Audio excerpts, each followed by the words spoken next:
NCR में बुधवार शाम जमकर बारिश हुई। इसके बाद दिल्ली और नोएडा के कई इलाकों में जलजमाव देखा और मौसम विभाग ने आज भी दिल्ली में भारी बारिश का अनुमान जताया है और इसी वजह से दिल्ली सरकार ने आज सभी स्कूल बंद करने का फैसला लिया है।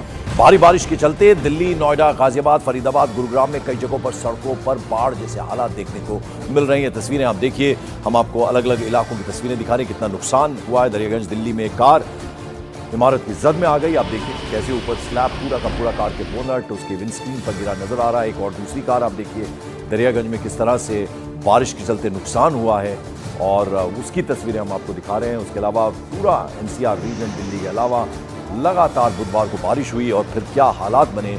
आज सुबह की तस्वीर आप जरा देखिए, पूरा का पूरा इलाका पानी में डूबा नजर आ रहा है। सड़कों की हालत देखिए, हर तरफ पानी ही पानी है। इस वक्त हमारी मौजूदगी है दिल्ली के इंद्रप्रस्थ में और यहाँ क्या स्थिति बनी हुई है बारिश के बाद वो मैं आपको दिखा रही हूँ। देखिए, जहाँ तक आपकी नज़र जाएगी ये सड़क पर वाटर लॉगिंग आपको नज़र आ रही है। ये मुख्य सड़क की साइड की सर्विस रोड है और यहाँ पर आप देखें कि जहाँ तक आपकी नज़र जाएंगे, मतलब इस सड़क की शुरुआत से लेकर अंत तक केवल पानी ही पानी नज़र आ रहा है। पीछे तक जहाँ तक आप देखेंगे वहाँ पानी ही पानी बना हुआ है। सड़क का बड़ा हिस्सा जो है वो पानी ने कवर कर लिया है और सड़क की ही तस्वीरें नहीं बल्कि अगर यहाँ पर जो बिल्डिंग्स हैं उनकी तस्वीरें भी हम आपको दिखाएं, जैसे कि ये भारत स्काउट एंड गाइड्स का नेशनल हेडक्वार्टर है जिसकी तस्वीरें हम आपको दिखा रहे हैं यहाँ पर। और ये अंदर अगर आप देखेंगे तो किस तरह पानी भरा हुआ है, इसकी भी तस्वीर आपको दिखा रहे हैं। देखिए, गेट से जो तस्वीर सामने नज़र आ रही है उसमें दिख रहा है कि पूरी बिल्डिंग पे पानी जो है वो भर चुका है। यहाँ आप देखिए, बाहर से लेकर अंदर तक जितनी तस्वीरें आपको दिख रही हैं इसमें पानी ही पानी भरा हुआ है। कल रात दिल्ली में लगातार जो बारिश हुई है उसके बाद की क्या तस्वीरें हैं ये हम आपको दिखा रहे हैं, जहां पर सुबह भी इंद्रप्रस्थ में इस पूरी जगह पर वाटर लॉगिंग नज़र आ रही है। मेन गेट तक जहां तक एंट्री है वहां तक पानी ही पानी नज़र आ रहा है और ये साफ तौर पर तस्वीरें बयां हो रही हैं कि यहाँ जो वाटर लॉगिंग है केवल सड़क नहीं, आसपास के बिल्डिंगों में, घरों के अंदर तक पहुँच गई है। और इस बीच आईटीओ से मयूर विहार जाने वाले रास्ते पर 2.5 से 3 फीट तक पानी भर गया। इसके बाद मशीन लगाकर वहां पानी की निकासी का इंतजाम किया गया, यानी पंप्स लगाए गए और फिर कैसे तैसे पानी को बाहर खींचा गया। कुछ घंटे की बारिश किस तरीके से एमसीडी के दावे और तैयारी की पोल खोलती है, आप इस तस्वीर से अंदाजा लगाइए। पानी को सीवर मैनहोल से निकालकर सड़क पर फैलाया जा रहा है क्योंकि जो सीवर का मैनहोल है वो ब्लॉक हो चुका है, उससे पानी अंदर नहीं जा रहा। ऐसे में उसको ठीक करने के लिए आप अंदाज़ा लगाइए कि इतने बड़े मैनहोल से पानी इस मोटे पाइप के ज़रिए निकाला जा रहा है।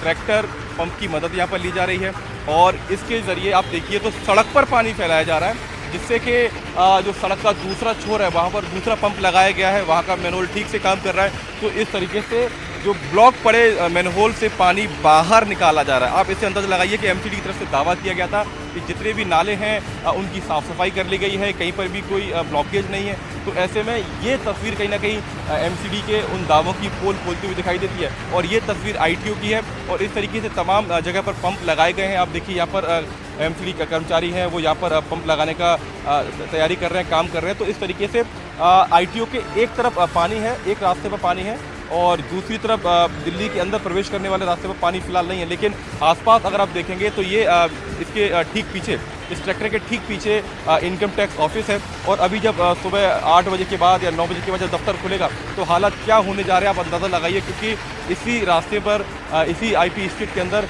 तमाम सरकारी दफ्तर हैं और इस तरीके से सड़कों पर पानी होने की वजह से लोगों को काफ़ी दिक्कत होने जा रही है। कैमरा पर्सन नसीब सिंह के साथ मानव Yadav, news 18 India, Delhi.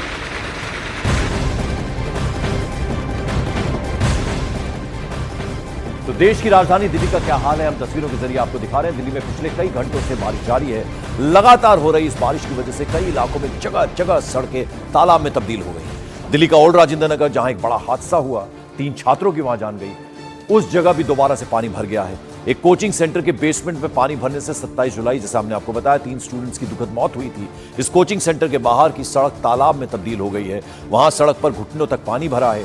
Old Rajendra Nagar में स्टूडेंट भी पानी में खड़े होकर अपना धरना उन्होंने जारी रखा हुआ है। तस्वीरें आप देखिए, ये हम दिखा रहे हैं आपको कि कल किस तरह से बारिश हुई थी, आज भी सुबह से ही बारिश हो रही है और जो पूरा इलाका है, पूरा ओल्ड राजेंद्र नगर की एक मेन जो स्ट्रीट है जहां पर मार्केट है दोनों तरफ, वहां ही ये कोचिंग सेंटर्स भी हैं, उसकी हालत आप देखिए। जो 2 पहिया वाहन है वो उनके टायर पूरे डूबे हुए नजर आ रहे हैं और रेंगता हुआ ट्रैफिक ही आप देखिए। पूरे दोनों जो स्कूटर्स हैं और बाइक है वो पूरा पानी में डूबे हुए नजर आ रहे हैं। तो ये जो पूरा इलाका है कोचिंग सेंटर के बाहर की जो सड़क है वहां पानी भरा हुआ नजर आ रहा है।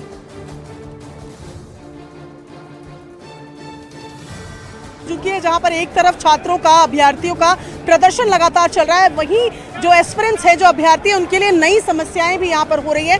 जैसे कि समस्या है लाइब्रेरी की। इस इलाके की अगर बात करें ओल्ड राजेंद्र नगर की, तो यहाँ पर सबसे ज्यादा लाइब्रेरी जो थी वो बेसमेंट में चल रही थी और इस घटना के बाद बेसमेंट की तमाम लाइब्रेरीज को बंद कर दिया गया है। कुछ को सील किया गया है, कुछ ने खुद ही ताला लगा दिया और ऐसे में वो तमाम स्टूडेंट्स जिनके मेंस हैं या जिनको पढ़ाई करनी है वो भुगत रहे हैं। कुछ स्टूडेंट्स, कुछ अभ्यर्थी मेरे साथ यहाँ पर है। फिलहाल क्या समस्या हो रही है? मैम, बेसमेंट की लाइब्रेरी बंद होने के कारण जो फर्स्ट फ्लोर, सेकंड फ्लोर की लाइब्रेरी हैं उनके रेट दोगुने कर दिए गए हैं।